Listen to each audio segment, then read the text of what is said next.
Hello, my name is Taylor Rose, and welcome back to my channel where we talk about everything reading and writing. Today is a book review for Elantris by Brandon Sanderson.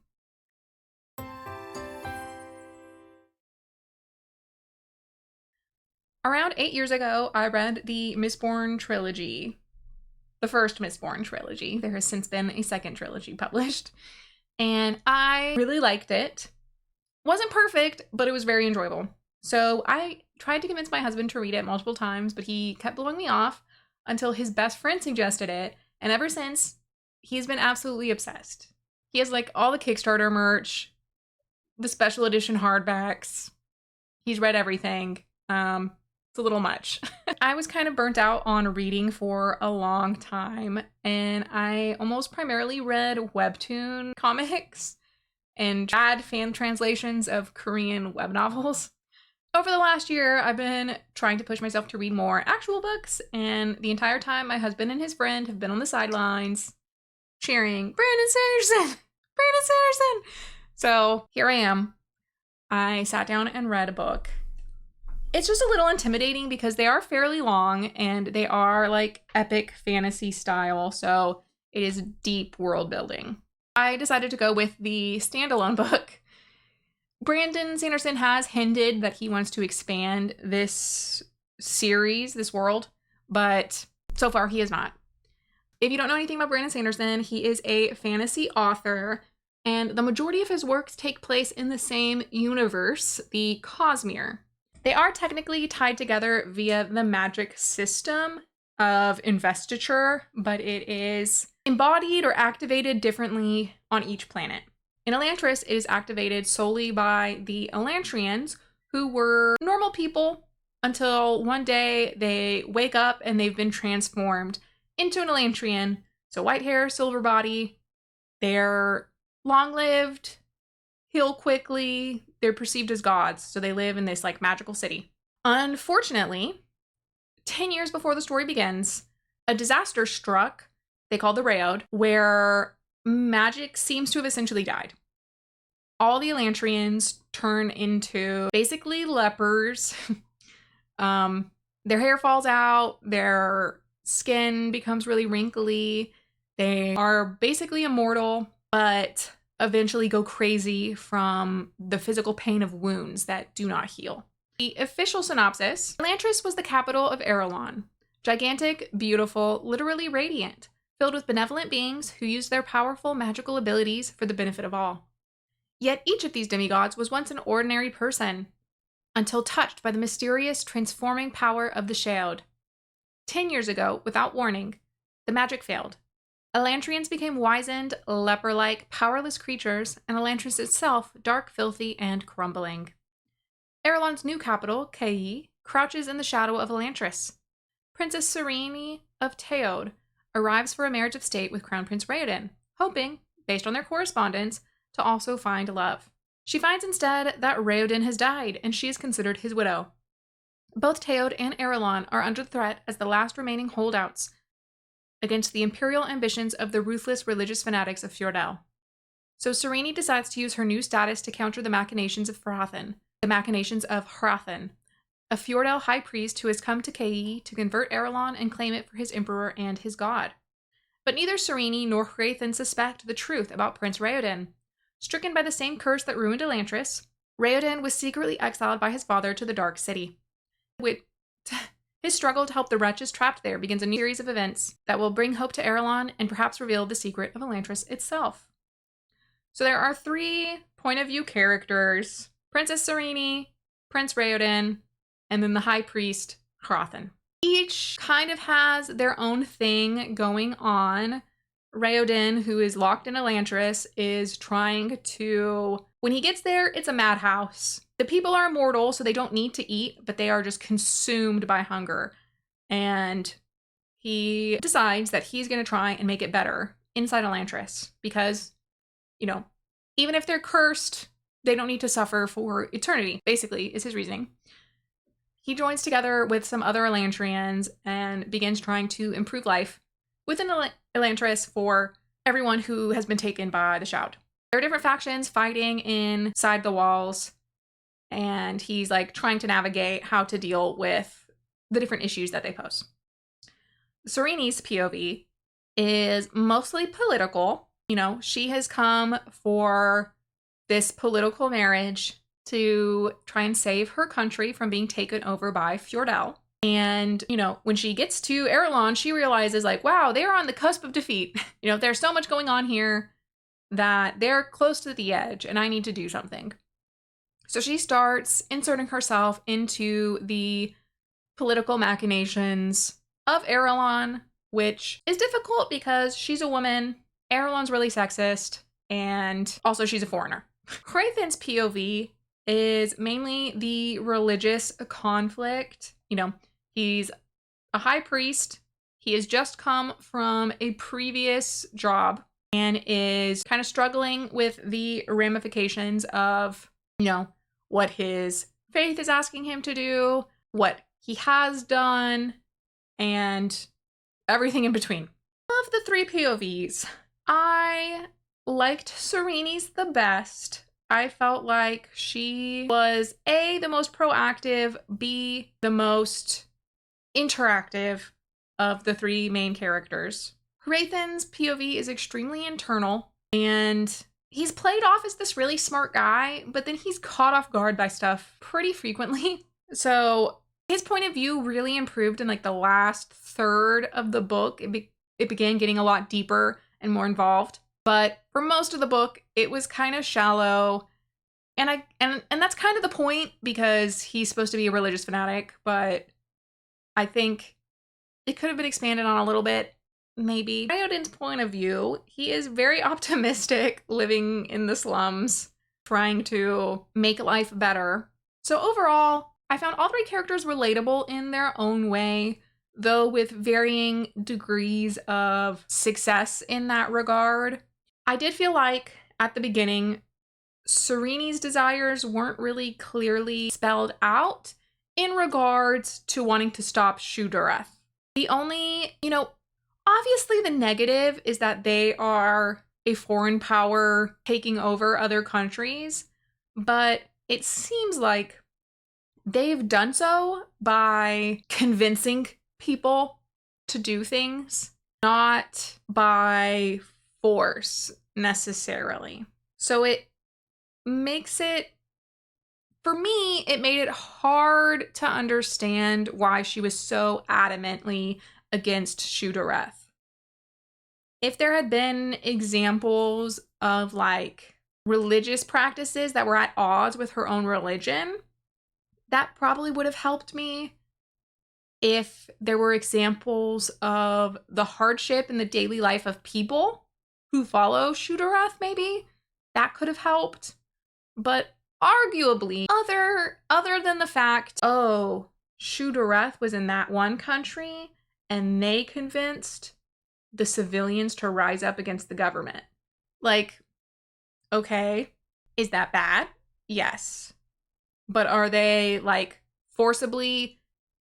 A lot of her arguments seemed to be based on like militaristic reasons, when maybe I missed it, but I didn't think you were ever really given an example of Fjordell using the military to threaten people to take the Shu-Dereth religion or to convert to the Shu-Dereth religion until much later in the story. So it was kind of like, if you had given an example of that happening and that's why she's afraid for her home country, okay. But until you started seeing evidence of that, like in the last 25% of the book, it just kind of felt like a flimsy reason, especially for what were two religions following the same god. You know, they were both offshoots of Son Keseg and just interpreted how to get to unity differently. One was about love and one was about obedience, which, okay. But there weren't good examples of how that really impacted people, I felt, personally. That being said, the desires and the goals of all three characters were pretty clear. One desire that I did not like was that Serene was extremely boy crazy. And I mean that in, you know, wanting love and companionship is like a very human thing. You know, pretty much everybody wants, if not romantic companionship, some sort of deep friendship. And I really think Serene's desire in that regard should have been framed from that perspective. Because instead, it just came off as none of the guys pick me because I'm not like the other girls. And it put me off. Like, I totally understood where she was coming from. You know, I too have lamented not being in love before.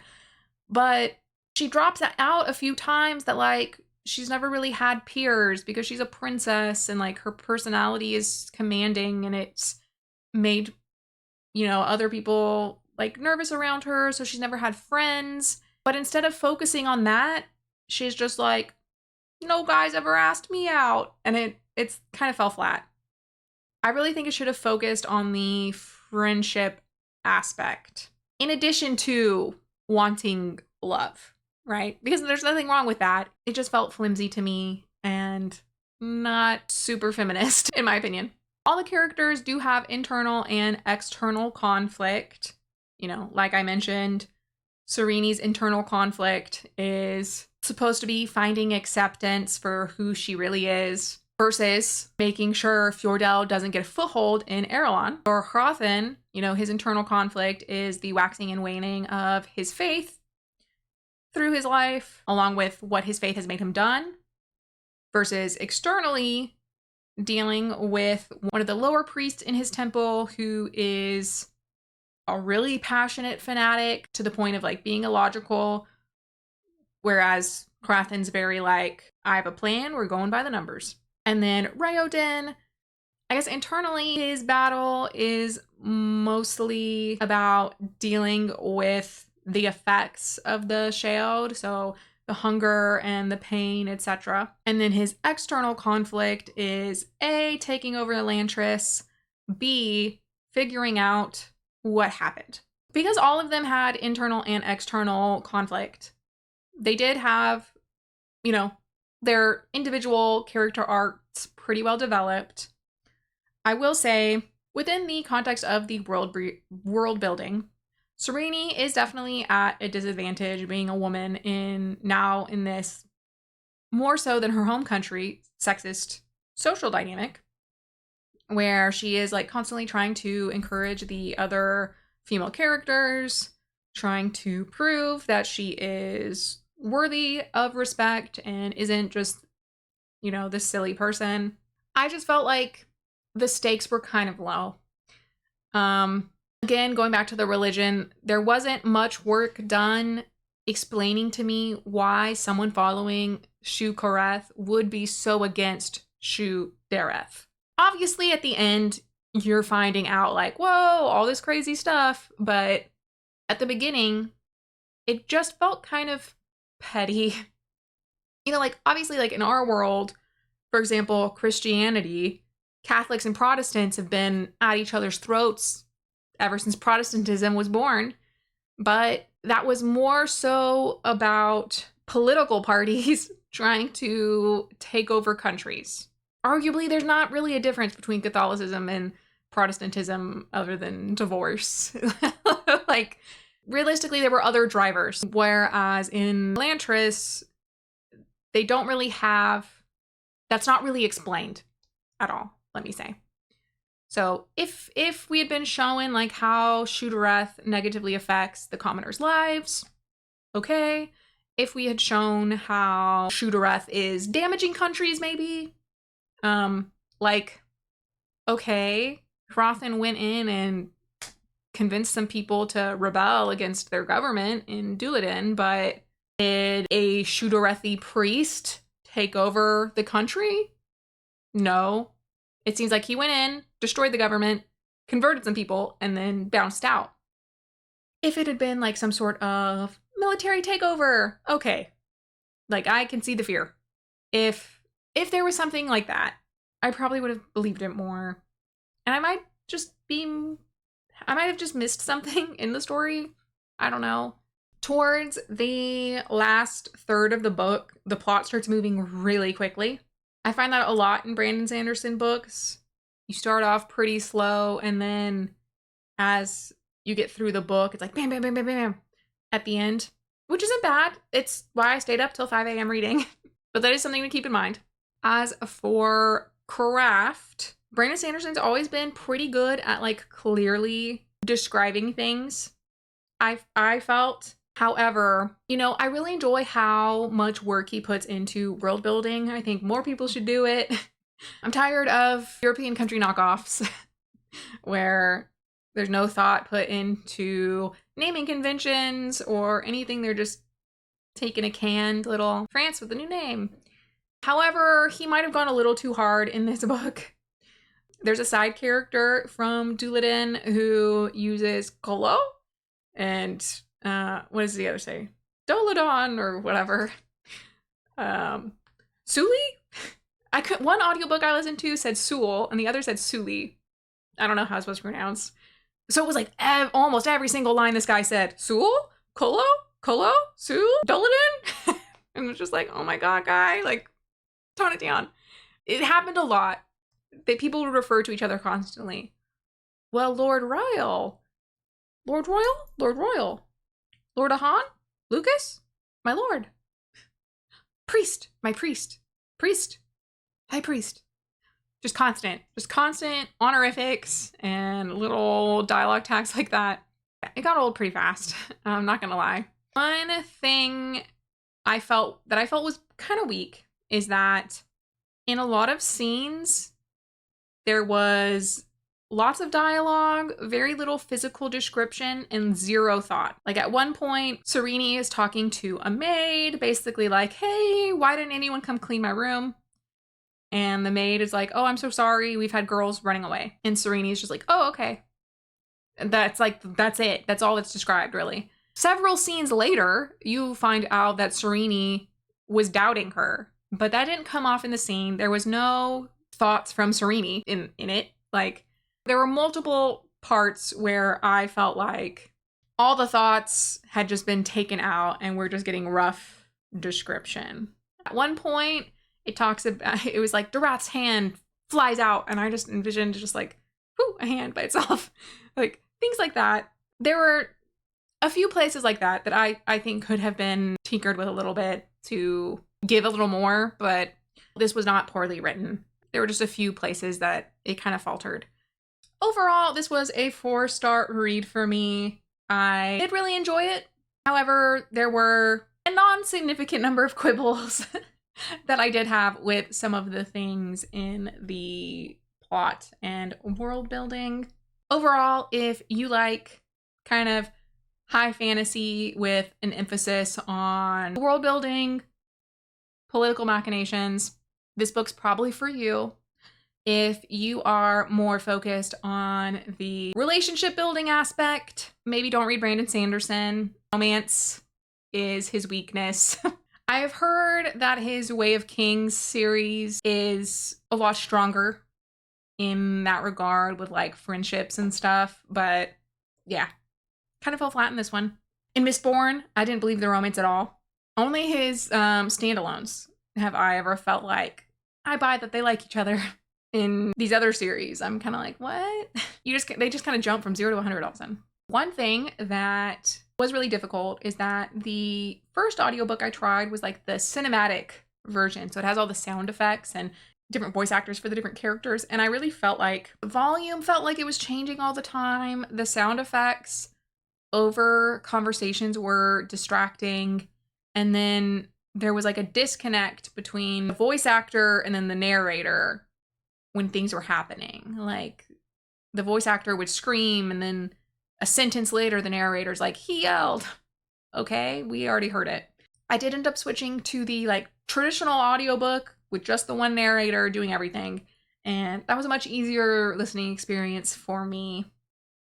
He speaks very slowly though, so I was listening to it at 3.5 times speed, and usually I max out at 2 when I'm really focused, so take that with a grain of salt. I did find the names in the narration very difficult to understand.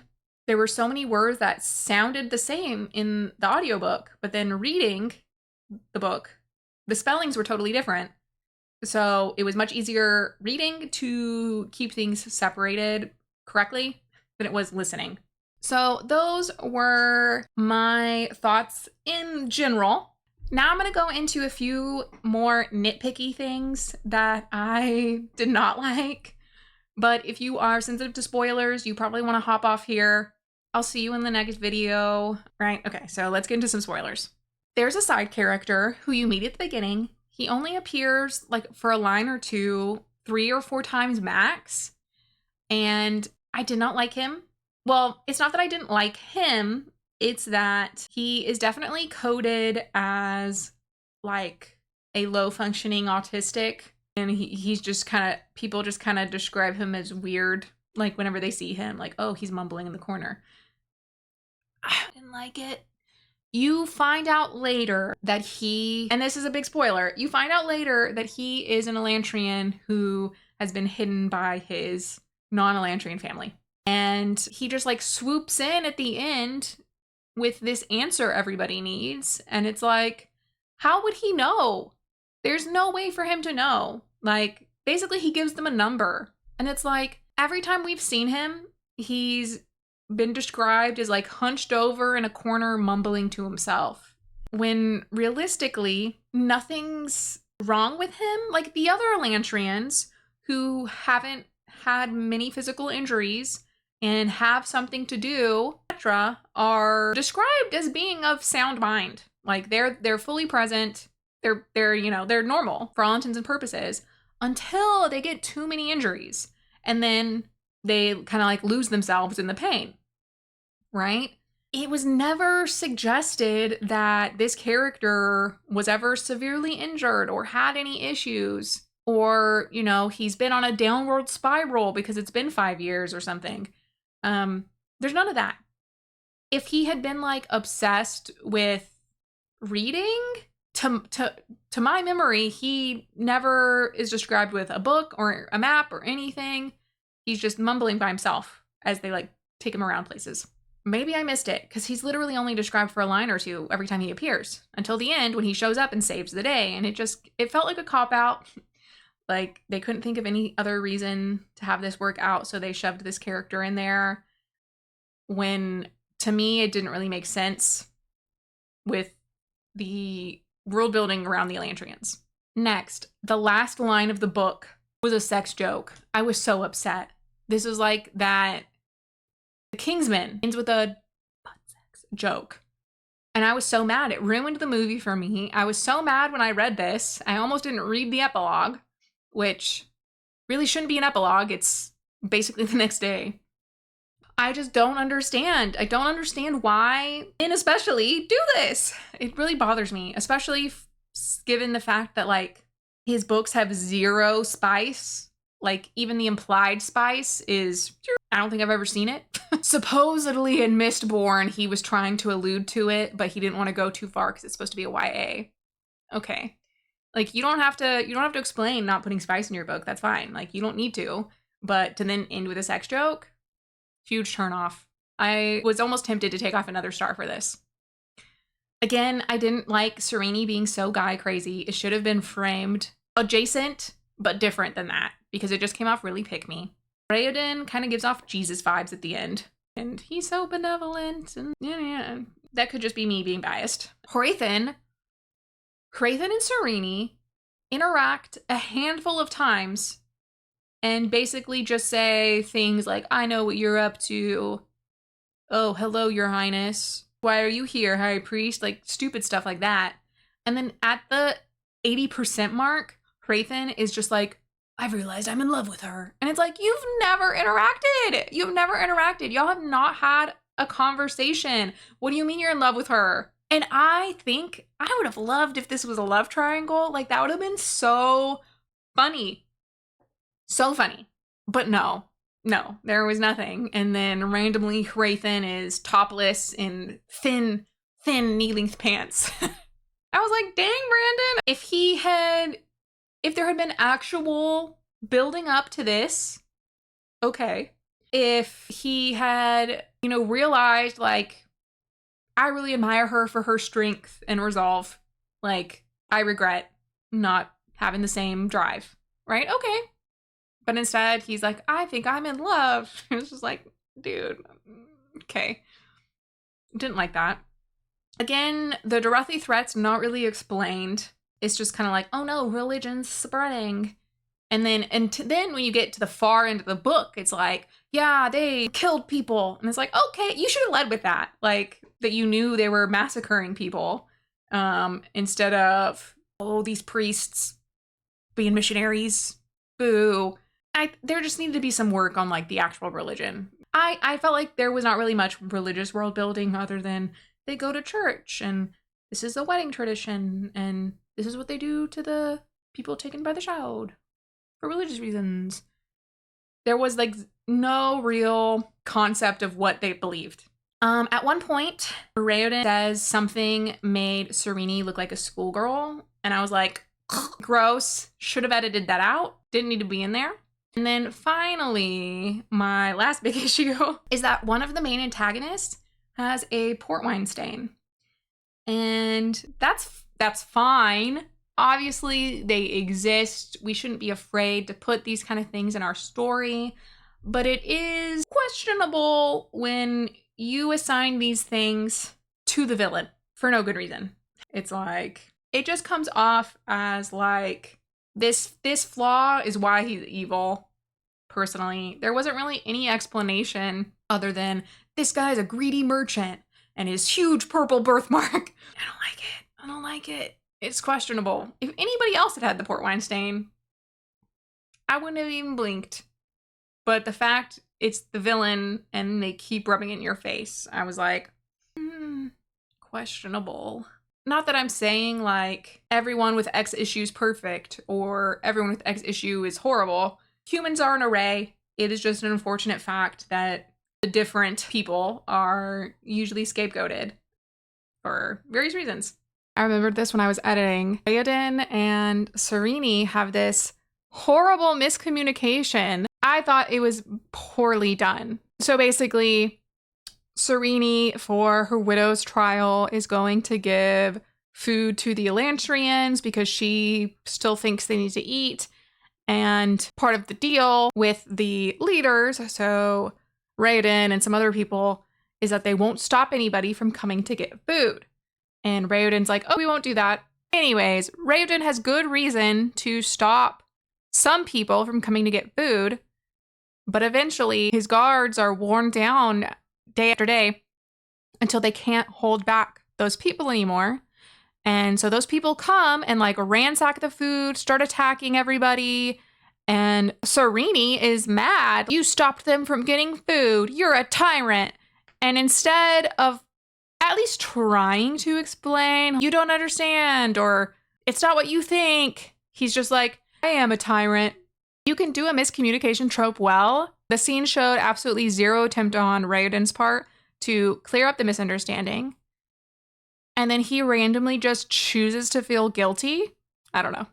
Well, that sums up my thought on Elantris by Brandon Sanderson, right? Did you same issues I did while reading this book? Well, that's all I have for you today. See you next time.